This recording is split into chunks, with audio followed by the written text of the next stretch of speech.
Hello বন্ধুরা, কেমন আছো তোমরা সবাই? আশা করি ঈশ্বরের আশীর্বাদে তোমরা সবাই ভালো আছো। আমাদেরও সবাই ভালো আছি, কিন্তু 2-4 দিন ধরে আমার শরীরটা একটু খারাপ। তার মধ্যে সংসারের কাজ একা সারতে হচ্ছে, কারণ বগলা ডিউটি যাচ্ছে প্রত্যেক দিন। আর সংসারের কাজ তো করতেই হবে, বাচ্চা আছে সঙ্গে, তাদের রান্নাবান্না খাবার দাবার সব করতেই তো হবে, কিছু করার নেই। তার মধ্যে ঠান্ডাও পড়ে যাচ্ছে, একটু আঁচ এসেছে, শরীরে সাদা সাদা দাগ দেখা যাচ্ছে। তাই ভাবলাম ঠান্ডার সময় একটু সর্ষের তেল গরম করে ছেলে দুটোকে মালিশ দিই।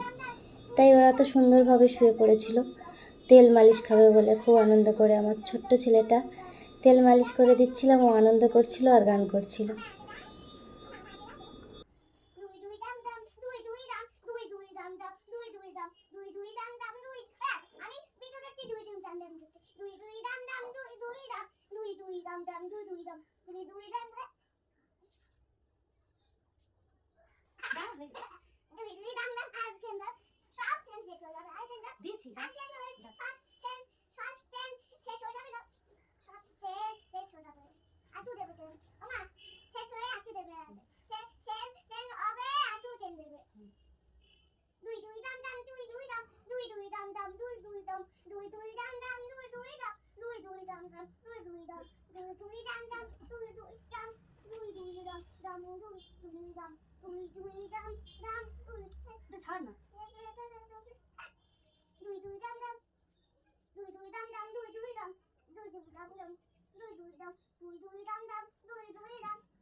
এইদিকে আমার বড় ছেলে ছোট ভাইকে দেখেছে শুয়ে শুয়ে তেল মালিশ খেতে, ওরও ইচ্ছা হয়েছে ভাইয়ের মতো করে তেল মাখবে ও। তাই কি আর করার, বড় তো আর কতই বা হয়েছে, তাই ও শুয়ে পড়লো তেল মালিশ খাবে। আমিও আনন্দ করে করে ওকে তেলটা মালিশ করে দিলাম।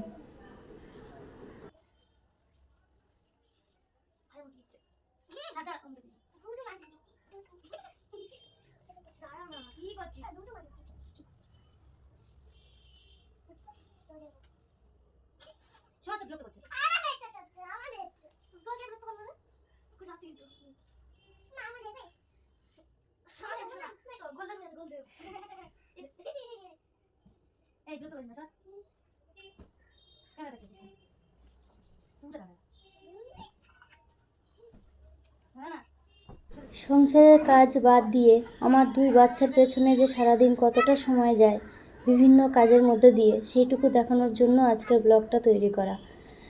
তোমরা দেখো বন্ধুরা, যদি একটুকুও ভালো লেগে থাকে তাহলে লাইক করে দিও, নতুন বন্ধুরা আমার চ্যানেলটিকে সাবস্ক্রাইব করে দিও, কমেন্ট করে জানিও ভিডিওটা কেমন হয়েছে। আর সকল বন্ধুদের জন্য ঈশ্বরের কাছে প্রার্থনা করি তোমরা খুব খুব খুব ভালো থাকো, সুস্থ থাকো। আর দেখা হচ্ছে তোমাদের সাথে আমার পরের ভিডিওতে। টাটা সবাইকে।